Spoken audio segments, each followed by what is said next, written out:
London থেকে আসা মুফতি সাহেব নতুন নতুন স্বপ্ন দেখাচ্ছেন আমাদেরকে।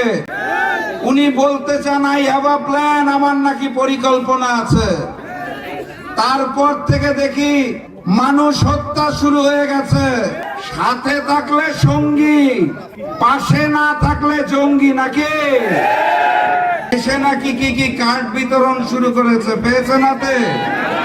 কার্ড বিতরণের গল্প শুনে এই আগামী নির্বাচনে ভোট দেওয়া যাবে না। এক আমলে শুনেছিলাম 10 টাকায় চাল পাওয়া যাবে, চাল পেয়েছিলেন?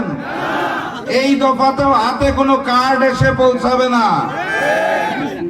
কার্ড যদি পৌঁছায়ও, সেই কার্ড হাতে নেওয়ার জন্য কত টাকা বা নতুন করে চাঁদা দিতে হবে সেইটা তো বলেন না।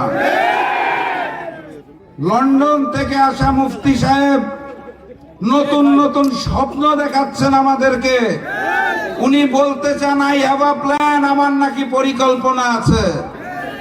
তারপর থেকে দেখি মানুষ হত্যা শুরু হয়ে গেছে।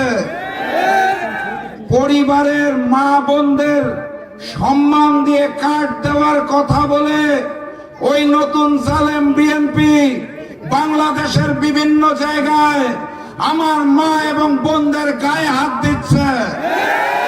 কথাবার্তা পরিষ্কার, নতুন বাংলাদেশে আমার মা এবং বোনদের ইজ্জত দিয়ে ছিনিমিনি খেলতে দেব না।